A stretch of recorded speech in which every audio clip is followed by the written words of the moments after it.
Good morning, everybody. Thank you for joining us this morning. As sometimes happens in the summer, we seem to be having a little trouble with our speaker and reaching our speaker, but hopefully that'll all work in the next few minutes.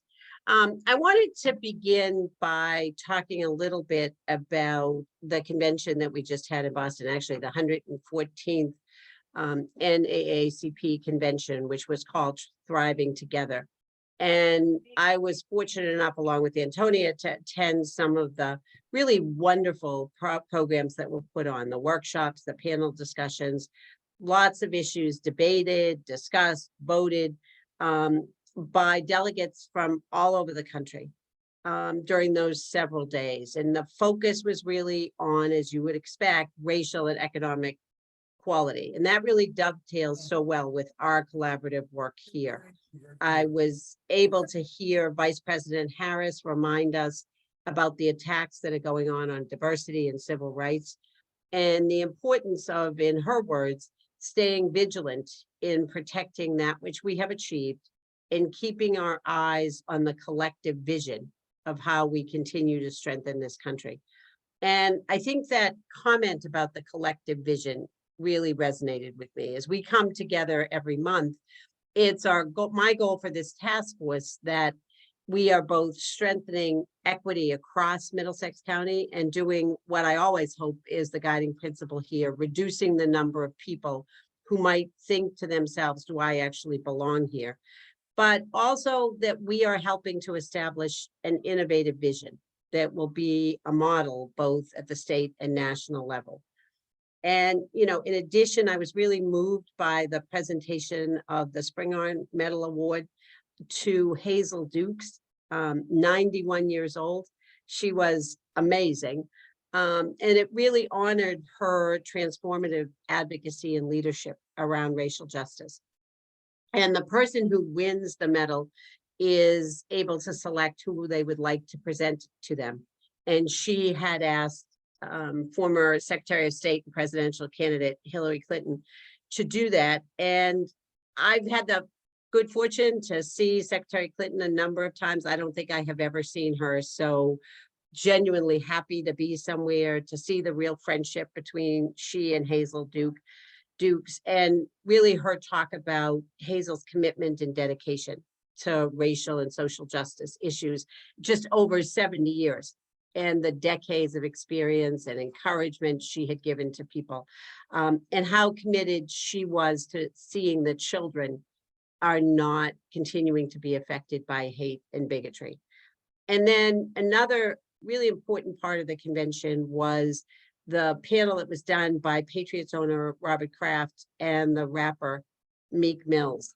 Really celebrated partnership which was supported by the ADL, and recognizing that there's a rise in both racism and in anti-Semitism. It's just we've seen covered in the media in the last couple of days. The panel discussion really focused on how we should all be building bridges to fight hate, because African Americans and Jews are fighting the same enemy, that being white supremacy. And it was really interesting to hear Mr. Kraft talk about, as he became friends with Mr. Mills, how he said he had been afraid of lots of things in his life. He'd done lots of things in his life that people didn't agree with, but he had never thought about being in a situation where, for instance, he might go to jail, actually be incarcerated over a dirt bike. And that as he was visiting Mr. Mills in jail, that really gave him a different picture of life. And I think that also speaks to what we do here, is really trying to look at people's different experiences. And the idea of removing barriers and labels, that that when you can do that, it just decreases the impulse to discriminate against people that you see are different. And it's our hope today, and I'm hoping our speaker will get here, but we'll be able to talk about the Work and Family Mobility Act, which, as many of you know, was passed last year, went into effect in July. And I was really proud, along with so many of my other law enforcement partners across the county, to support this bill. And it gives a pathway for people who are immigrants in this country to get a driver's license. And the Boston Globe ran an op-ed piece just the other day that Marcela Garcias wrote, just saying that the driver's license itself is important. You know, and so many of us take for granted the liberty and independence that you get from that, the ability to go up and freely do your daily tasks, go to work, go to the grocery store, take your kids to school, to camp, but also what it represented for people in the immigrant community in terms of just when they think forward of how do they create a life, that this opportunity to have a path to getting that driver's license was so important. And, you know, really so many in the immigrant community have dedicated themselves to the cultural diversity and the economic prosperity of lots of our cities and towns, but they never were able to cross that barrier of being able to drive legally and to drive without that daily fear of being stopped, and what that stop could mean, not just in terms of a fine or a ticket or something of that nature, but what it could mean in terms of possible deportation. So beginning July 1st, those who are here as members of the immigrant community can apply for that driver's license and their learner's permit, regardless of their immigration status. And Rhode Island and Connecticut, our neighbors, also have a similar law in effect. And it really could not have been passed here in the Commonwealth. It is clear to me, despite the fact that it had an enormous amount of support, certainly in this county and our law enforcement community, it would not have been passed without the immigrants without advocates from the immigrant community. The Driving Families Forward Coalition really united those communities, the stakeholders, and did an amazing job of presenting a unified front on this issue. And it's my hope that we're going to get Lenita Reason here. Antonia is coming in with the program note. You're on mute.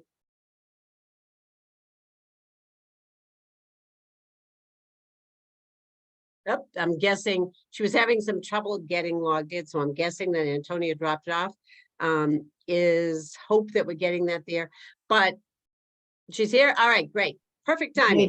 So Lenita Reason, who we're incredibly happy to have with us this morning, is the executive director of the Brazilian Worker Center in Boston, which is an immigrant woman-led nonprofit dedicated to defending and advancing immigrants' labor and human rights. And Lenita, you missed my saying that the statute really could not have been passed last year without the really amazing work that you and so many others advocating did in, you know, it's hard, no matter how good a bill is, every legislator is looking at hundreds and hundreds of bills and everybody's tugging at their sleeve to try to get their issue advanced. And you really did an amazing job of gathering support from different constituencies, putting that together to have a really unified front. And Lenita took her office as the executive director in September of 2021, after 11 years of work as a community organizer and office manager, and OSHA Susan Harwood outreach coordinator at BWC. And her professional background is diverse, it's international, it offers a variety of really rich perspectives and different skills. And I think that's why she was able to so successfully blend people together. Her expertise in the field of workers' rights is informed by her experience as a small claims court advocate for BWC workers seeking restitution for wage theft. And really interestingly, if you haven't seen it, there's a lot of good media coverage today about the fact that even now, so many people in our communities, and many of them are immigrants, are not being afforded the protection of the Family Leave Acts that Massachusetts offers. And Lenita really has considerable experience as a mediator in worker-employer disputes.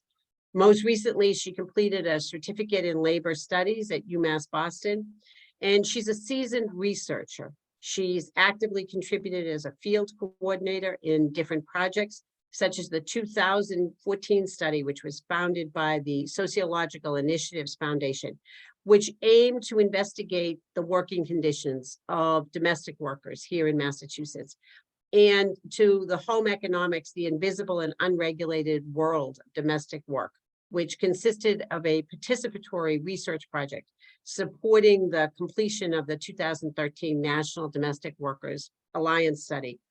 And finally, Lenita's also actively collaborated for a research study. Again, another issue which today is in the front page of the news again, to investigate health awareness in the Brazilian immigrant community, a study that was developed in collaboration with UMass Boston, with Tufts Medical Center, BU, and the Dana-Farber Cancer Institute. And she has co-founded and co-directs the Building Justice Initiative, which monitors and takes action on wage theft in the community. As I mentioned, she became co-chair of the Driving Forces Coalition in 2020 and really drove that bill, literally, drove that bill home, and is given, as I mentioned, the op-ed in the Globe earlier this week, I think, by Marcela Garcia, just really saying this license is important for the practical implications. It's also incredibly important for the hope that it gives those who come to this country think of building a better life. So we have so many reasons to be grateful to you, and really impressed by the work and what you were able to get accomplished on this bill and on so many other issues. So I'm delighted to have you with us this morning. Wow, thank you, Miriam. That was a lot. Yeah, not used to, I'm just used to do what I gotta do, not be like, pay attention. So thank you for this amazing introduction. Sorry, I was trying to join, it was a little hard, so I don't know what happened, but I'm here. Thank you so much, Tonya. You called me, we talked a little bit, invite me. So yeah, so so do you want me to dive in right away? So I was trying to get a new PowerPoint to just walk through with you, but I have been quite busy, so I will use one that we had just to guide a little bit and to have some context of our so for the ones that I believe everybody might be up to date with the Drive Families Forward Coalition and the Working Family Mobility Act that is now a law, but just so you can give you some background. So Massachusetts was the 17th state. This has been a fight that many before me and along with me has fought for the past 20 years. I myself started in 29. So first time I joined this fight for driver's license. At that time, I would be benefited by the law if we had be able to success. So as you can see here on this PowerPoint, so back in 1993, Washington passed similar law. So, and it took years until we can join the first state, 20 years. But we haven't been, many people before me never gave up, and we knew that one day we would make this possible, so we did it. So Massachusetts became the 17th state to pass the law. So it's really, we was able to organize and prepare the ground and work hard, and it's really took like start moving forward in February 2022.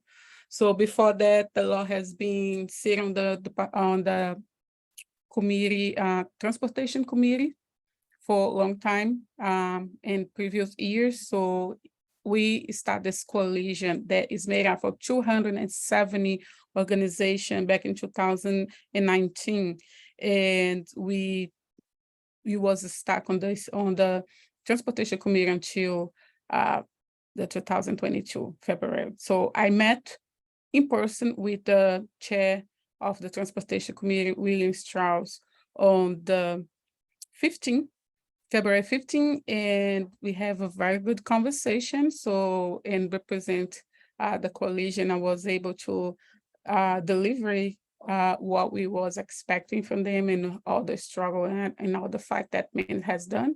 I share my personal story, and next day we had the bill. This was 1 week before the 15th. So then we have the bill report out of the committee and we have the vote on the 16th at the House. So, but before that, we have to organize and count the votes and make sure that we would have enough vote to bring to the floor. And this was something that we work closely with the Speaker of the House. He ensured to us that he only would bring to the vote to the floor if we had enough numbers to pass the law and make sure we would secure the override veto, because it was expected that the governor would veto the bill because he had voiced that many times. So we did it. We passed the House, we passed in the Senate, the governor veto, we override, and we thought now let's get prepared for implementation. So people will be able to finally apply for driver's license in Massachusetts, regardless of immigration status. But unfortunately, that didn't happen. 6 days after we have the ceremony with the Speaker of the House and the Senate President to sign the bill, because the governor was vetoed and he was not on the same page as us, so he wouldn't sign. So we have the ceremony with the Speaker of the House and the Senate President. 6 days after, the Republican Party is starting a process to collect signature and bring this to the ballot. So this, we was not expecting that piece.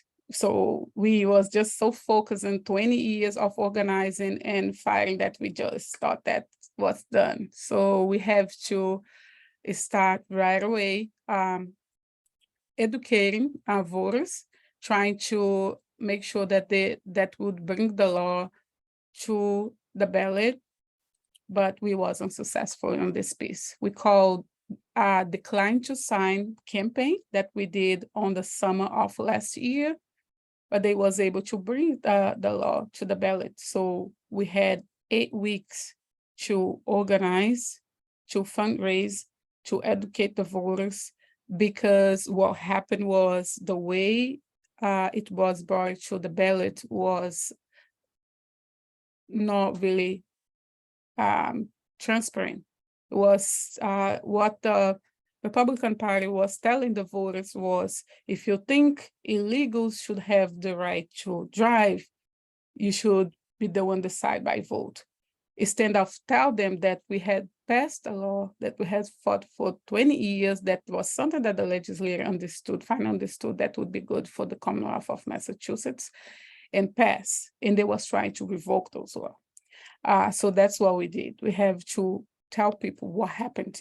And because we had successfully having law enforcement endorsing us, because they understood it would be good for the law enforcement as well, to when they pulled over someone for speeding or for cross red line, they would be easier to them to identify this person if they have the same license that everybody else, instead of have many different documents showing them. You'll be able to identify the person, know they was what they said they were, and see a document that they know and understand would be much easier for law enforcement. And we was able to have faith organizations and unions and worker centers working together as well, because we understand that if you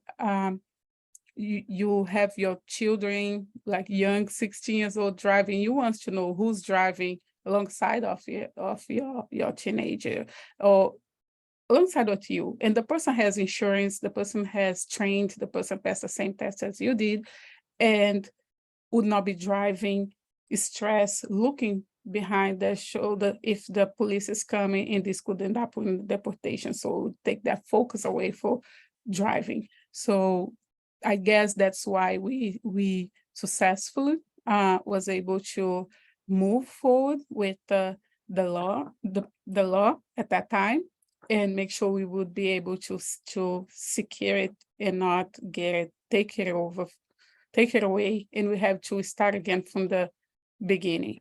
So we had in the ballot, we was the yes on 4. And the other issue that we had in counting was because of when the law was included in the ballot, was no more time to add this to the red book. So voters, when they had received the red book at home, that they could understand what was in the ballot, do their research and make that decision. The question 4 was not there. So they would have to, we had to make sure that we would make this make this very public and make sure that people will talk about it, so not be surprised when they come to vote and just see, oh, there is a question 4, and not be sure what would be the right way to vote on yes on 4, right? So we had 8 weeks to put this campaign together. So we would have to make it happen, we had to fundraise as minimal as 2.85 million, or something that will have more room to work and be not too tight and then count the pennies, would be $4.3 million to do all the work we need to do it. So we successfully was able to get close to 4 million in 8 weeks and make everything we had pulling, and everything is needed to do a campaign, and we was able to do it.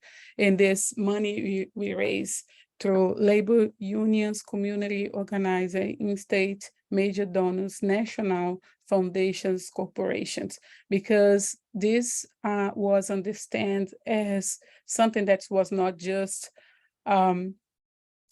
giving rights to undocumented immigrants that lives here, but was something that could impact other states and other lawmakers to make that decision. So if we have this revoked, would be something that would set precedents for other states and for Massachusetts as well, because we understand at the end of the day, the legislators had to secure their seats, and they depend on the voters. If the voters say we don't want this, so they won't be risk their seat to go against the voter and vote on a law like this again. So that was no. If we had lost, we would have a chance soon to pass this again. So it would be another 20 years or more.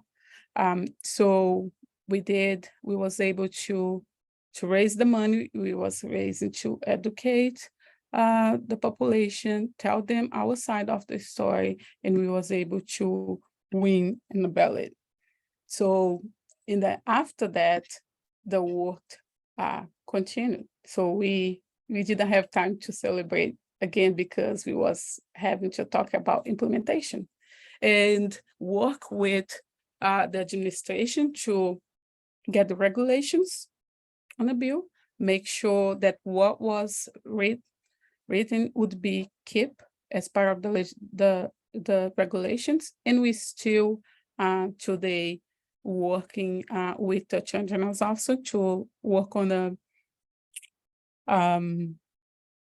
privacy part of the bill, and work with RMV to enforce, to make sure troubleshooting, see what's going on, how people be able to apply. And because we have some have the confidentiality part, sometimes it's harder to just understand exactly how things are doing, because they cannot just share who is applied under the Working Family Mobility Act and who applied under the law that was already existing.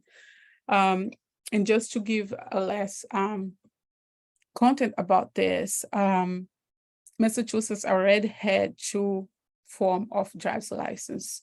One is the standard license, and the other one is the real ID. So if the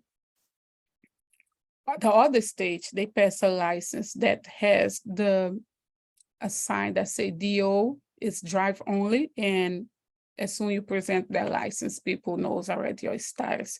So what we did here was make sure that we would not create a third tier license. So we would make the standard license available for everyone. And that's what we have in place today. So people that is qualifying, proof, met the requirements, they apply and they getting a 5 years license. So we haven't been hear stories, we have been people come and thank us. We have encountered a little problem, so with documentations that we have to meet with the registrar, clarify, but we haven't been very successful for this. We just complete a month, almost 40 days today that the license, the law is in place. So thank you for having me. If you have any questions, if you, maybe I missed something, so if you, I can answer. Lenita, can you talk us through the process of how we would inform like our community members of how to go about getting this license? And then I know it's only been 40 days, but can you share what have been some barriers or any bias that some of our community members have been facing when they're going for their license? Sure. Yeah. So first of all, we have the IMV and the state mass.gov. If you go to mass.gov, you will find many information in different languages about how can apply and who qualifies. The RMV has been produced in different language material as well. They have 35 language of materials. People can take the test in 15 languages, so you can just go online. So they haven't been as well posting in bodegas. They have been posting school Facebook pages, some very clean information, the steps of people should take it. First of all, they have to schedule an appointment. We should, when you go to schedule an appointment, before was asking you for the last 4 digits of your social. So now if you click on there is a exclamation point, so you can click there and it will open a drop down, so you can, let's say, pick, you're going to show your passport, so you can click there, and then the second mandated window will open, so you can put your passport number, or so you will be able to pass through that door, because before that you could not move forward if you didn't have a passport, if you didn't have a social security. So this is the first step. We have been as well going to communities, events, churches, schools, to give people information. And your second question is, what we haven't seen is people have to present, if you present birth certificate from another country, have to be translated. And you have to bring the original with the translation. And the translations must have the name, the name, the email, the telephone number, the address of the translator. So to certify the person that translated. So it doesn't have to be notarized. And this is something that we're seeing a problem. Sometimes people come to the IMV and they say, oh, this must be notarized. It does not have to be notarized. The other thing is when the regulations first started, was mandated to go to the Social Security and get a denial letter. This is something that students, the international student, has to do. So if you don't have social and you apply under the previous law, so you can you have to present a denial letter. But IMV create an affidavit that you can get online, or you can get in any IMV location. When you come to apply, you just have to fill out with your name and date of birth. Do not sign, only sign when you get to the window, when you see the clerk, then you sign in front of the clerk, and the letter say that you never was issued a social security here. So, and you are saying that this is true, And that's what you need. So, and this is something that before would be something that would be notarized as well. And sometimes it get a little confused. But this is just major. In some other documents, like for example, the Brazil National ID used to be laminated. So in the US does not accept laminated documents. So this is something that we have been troubleshooting with IMV. Yeah, this was the major thing that we haven't seen. And when something happened, if the applicant has everything in place and it was some kind of bias or a misunderstanding for the person that is attending, so there is, you should email IMV, so it has someone from there like Colleen Ogilvie that is a registrar, and she makes sure that people get another appointment without being have to go back to the end of the line, because there has been many applicants, so it's hard to, you don't want to have to keep going many times. Nazda, did you have a question? Yes, I do. I do have a comment and a short question, and I just want to introduce a little bit about, can I do that for a second? Sure, of course, yeah. Hi, my name is, good morning, everyone. My name is Nazda Alam, and I am a president of the Nazda Alam Foundation for Muslim Women Civic Engagement and Leadership, a Boston-based 501c organization. And I am a longtime partner of Marian Ryan. We've been doing so many things together about last 20 years. So one thing I am so happy with this driver license issue, we started actually this movement in 2003 when I was one of the organizers for Immigrant Worker Freedom Ride. And that time I worked with Iba Malona, the executive director of MIRA, who, that time we started with this movement, and then we worked through the Duval Patrick government, but somehow I was disconnected, but today I am one of the happiest person to see this happen. And I wanted to share as my immigrant driver license history. I was a legal immigrant. As a student, I came. I have my driver license from Houston, Texas, one of the top places to get driver license in 1982.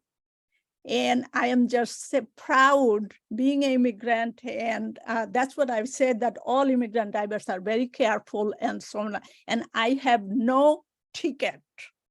Speeding ticket so far, except for warning. So I'm saying that immigrant drivers are very careful and cautious drivers.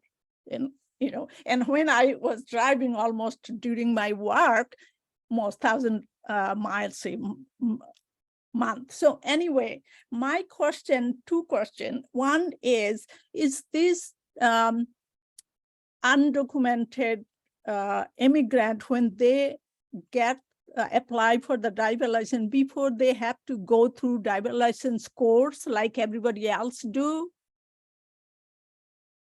or just they apply? How that works with license? Because when we get driver license, we have to go through course, the student, or we take training, and then we go past the license test, right? So is that the same process for this licenseship? Yeah. And my second question is, when a person, undocumented person, become documented, so the driver license has to be changed, and what perspective? I mean, that's my question. Well, yes, everybody has to be, if you don't know the rules of the road, and if you have to go to school, it's not mandated. But if you apply for the first time, you have to take the same test as everybody else. You have to study, and you have to take a written test. And you have, after you pass a written test, you're going to get your permit, and then you will practice driving, and we will schedule a road test, and you got to pass it. If you already drive, and if you're confident that you just have to schedule an appointment and take the test. In the road test is the same. If you're confident that you will be able to pass, schedule and take the test. You will pay $30 for the written test, $35 for the road test, and after you pass, you can go to the IMV website, paid $50, and you get your license at home. If you transferring from other state, so you don't have and your license is valid, you're just gonna transfer it, so you don't have to do the test again. If your license expired over a year, you have to start from the beginning and you have to take the tests, written and road testing. The license is valid for 5 years. So if your status change, so you don't have to do anything. You can just wait until your license, unless you want to just try to apply for the real ID, then you have to go schedule an appointment and go to IMV. And because when you do the real ID, you have to present your social security card. For this, you don't have to present. If you have one, you just have to put the numbers, because there is cases that people have social security issue many years ago. So if you have one, you just add the number. If you don't have or never had the social issue, you have to present the affidavit, as I said before. But you can just drive until your license is able to expire, and then you can, when you go to reapply, to renew your license, you just share your new information with the IMV. I think that this is answer your both questions, right? Thank you. And quick question, if this license, the drivers can drive the state who don't have this license permit, like, can they drive those states also? Yes, as this was one of the questions that was made to the governor. She said, "Oh, it's Florida, for example, will accept someone with a license from Massachusetts." Yes, of course. If you move to those states, then it's a different thing. But if you're passing through, you're driving, passing through, they should accept your driver's license from here. Thank you. Excellent. You're welcome. Thank you, Nazda. Nazda is such a wonderful partner with us and has been for years in this work. So it's always nice to have you with us. Teresa Kim, did you have a question? Yes, hi. Hi, everyone. My name is Teresa Kim. I am the DV advocate working with the Asian Task Force. And then I really, it's just very proud to be here today and very happy to attending because it's, I remember when the first bill is, just like propose it. I'm very happy and I hope that it to get passed. And then I remember when it's, going to the vote, I'm very proud to be the first one to, in a group of too many people that is, say yes to this. So I have a question today.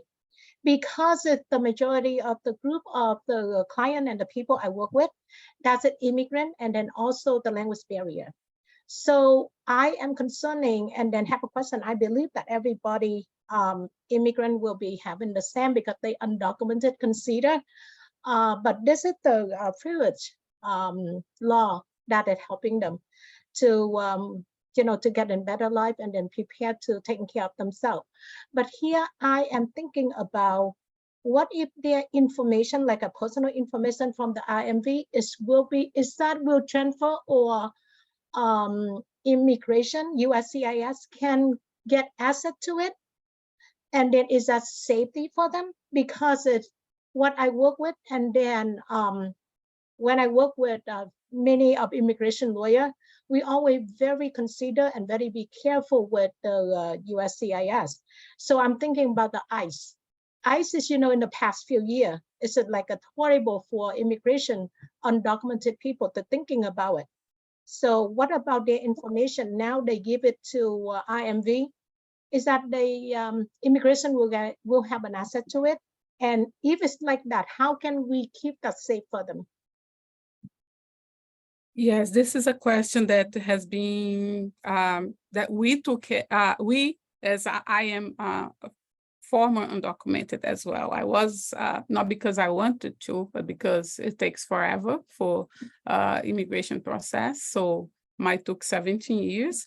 So we always was taking this as consideration since we wrote the bill to when we start regulation. So there is confidentially part. So IMV will not share the data with ICE. They will not share with immigration. The only way immigration can get the information on someone is if they have a subpoena for a judge. They are looking for someone specifically, so they have to bring this to IMV to get it for one person. But they're not gonna just show up and say, I want to see all the record of people that apply under the Working Family Mobility Act that does not have status or social security. So if they do this, they're not going to be able to get those information because it's protected. It's a written confidentially part that they will not share those information.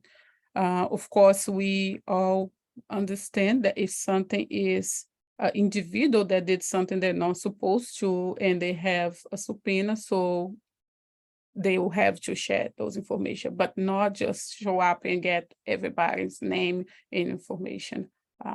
This is not going to happen. And this is something that is written in the law and is written on the regulation. Thanks a lot. But what about if, they got the driver license and then if they get arrested or stopped by the law enforcement because of DUI or overspeed? And then what if they have to arrange it at the court hearing? Is that information that's very easy for immigration to get access to it?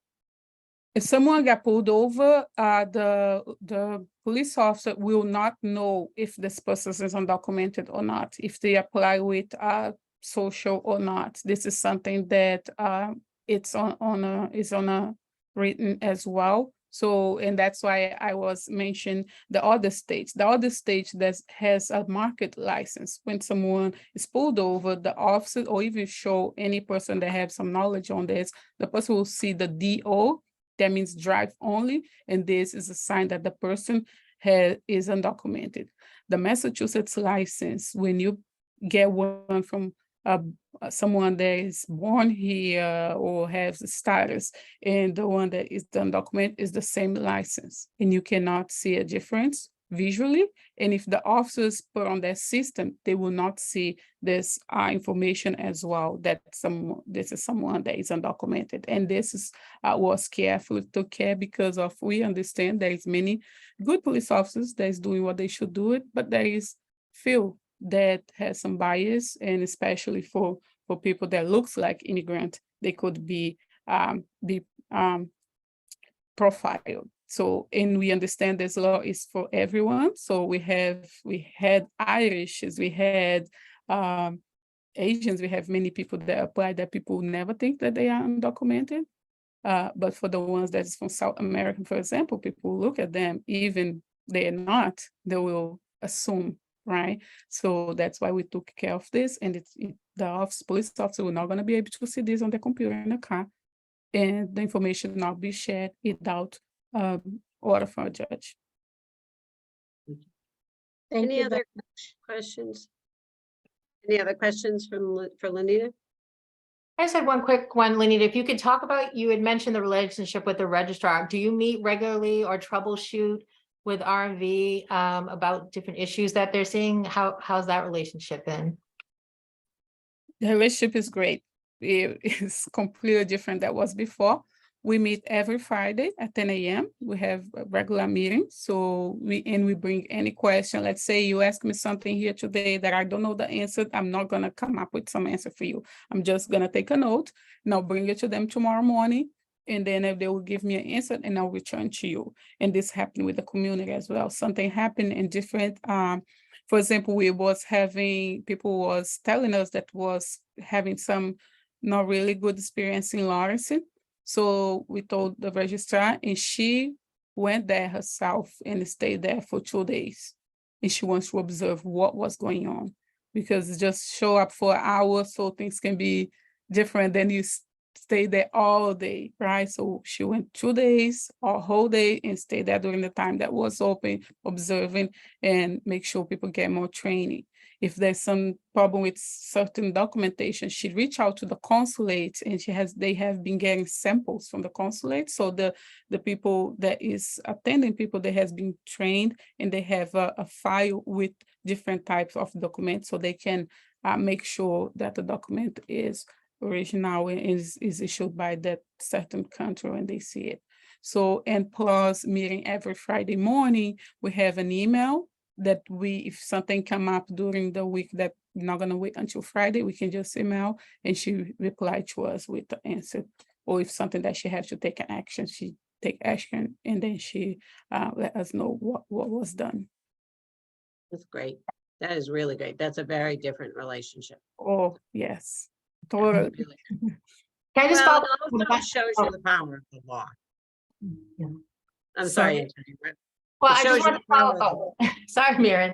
Okay. I just want to follow up where the written documents, I think you said were translated in over 30 languages. What should people do, you know, wherever you're going throughout the state where language might be a barrier at that, you know, R&B that you're going to? Is it okay to bring relatives, or how is the agency dealing with translation, physical translation when someone comes? Yeah, physical translation, if you go to just to your appointment, you can bring someone with you, someone that you're confident that will be able to translate, and they will accept, or you can request beforehand if you don't have nobody that you're gonna be with you. And I think they are using like live phone call to translate, but you can bring, if you, let's say, we know that many immigrants, they relate on their children. So if you bring your 13 years old, they will accept. For the road test, you want to bring a translator. You can bring someone that is older than 18, and they have a valid license to interpret for you. But for the walking, for your appointment, the person doesn't have to have a license, just have to be able to speak English and translate for you. And as well, you can have a sponsor if you're not going to our school or something like that. So you can have a sponsor to go with you for the test and use the car, make sure the car is compliant with what is required. So you have to have the brake, the one that you can use your hand in the middle of the car to do the test. You're not going to be allowed to look at the camera to do your parallel park. So if your car have camera, so they will cover the camera. So when you do your parallel park, but you can bring a sponsor and an interpreter. The ideal would be the sponsor be someone able to interpret for you, so you don't have like that many people in a car, right? The one that is testing you, you're driving, interpreting, it's be like a party. But if it will be able to bring one person that can be your sponsor and your translator, you can do this as well. Thank you. All right, any last questions? Anita, this was great. And again, thank you for your work on this, and thank you for being with us this morning. Yeah, thank you. Thank you for support. I remember you coming and speaking during our briefing section. So we really appreciate everything you did as well inside to make this reality. So we did this together, as Teresa said. So many people tried before and did work hard, and we will continue to do, right, to make sure we all have a better and successful life here. So thank you. Thank you. Thank you, everyone. Enjoy the last few weeks of summer. See you next month. Thank you. Thanks, Antonia. Take care. Bye-bye. Bye, everyone. Bye, Nazda. Thank you.